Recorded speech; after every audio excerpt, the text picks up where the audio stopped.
Good evening. Suella Braverman said she dreamed about putting asylum seekers on a plane to Rwanda. Her dream may yet come true as the High Court ruled in her favour. The Prime Minister has hailed a victory for common sense. And with public concern growing about the government's handling of immigration policy, he was swift to claim public support for the Rwanda scheme. But few in Westminster believe any flights will be taxiing down the runway anytime soon. Fresh legal challenges beckon, with Conservative MPs openly urging Rishi Sunak to override international law if the Home Secretary's Rwanda dream turns into a nightmare in the European Court of Human Rights.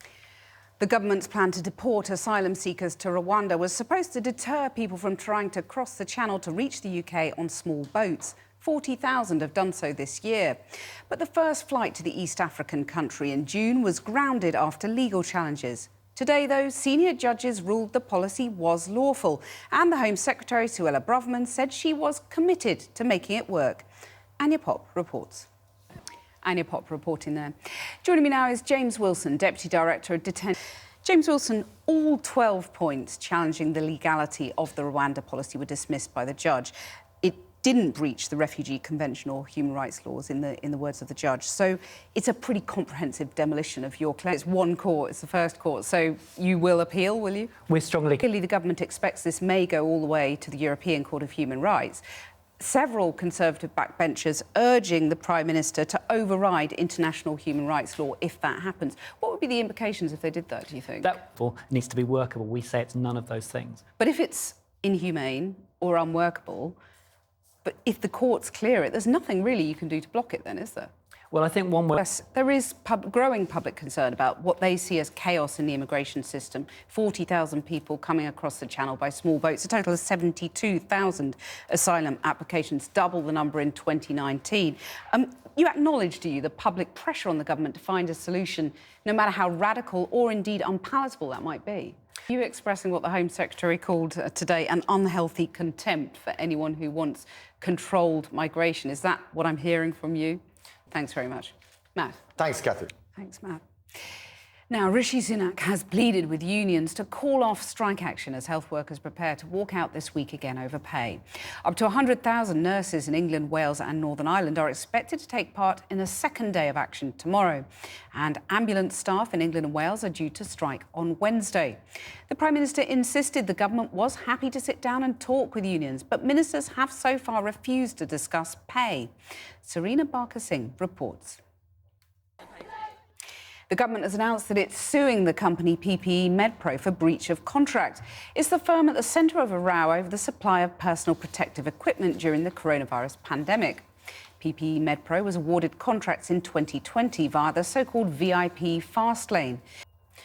A second woman has died as a result of the crowd crush at the O2 Brixton Academy in South London last week. She was working as a security guard at the venue. An inquest into the deaths of 4 boys who died after falling through the ice of a frozen lake has been told that they drowned.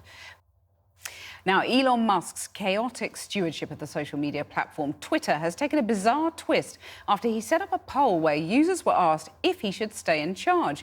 He said he'd abide by the poll's verdict. But 57% of the 17.5 million people who took part said he should quit. And so far, he hasn't said if he'll follow their advice. The SpaceX and Tesla owner only bought the platform in October, but his tenure as chief executive, or chief twit as he called himself, has been controversial. Amelia Jen reports. Amelia Jen there. Now, within the last few minutes, the US congressional inquiry into the deadly Capitol riot in January last year has recommended that the former President Donald Trump should face criminal charges. The committee referred Mr. Trump to the Justice Department for obstructing an official proceeding, defrauding the US, making false statements and giving aid or comfort to an insurrection. Our Washington correspondent Siobhan Kennedy joins us now. Siobhan. China has reported its first COVID-related deaths in weeks amid rising doubts over whether the official count was capturing the full toll of the disease that is ripping through cities after the government relaxed strict antivirus controls. A memorial service has been held for Scottish rugby international Doddy Weir, who died aged 52 last month following a 6-year battle with motor neurone disease. After the break, the celebrating Argentinians might be full of the joys of the World Cup today. But what about the Qataris who hosted it? Was it...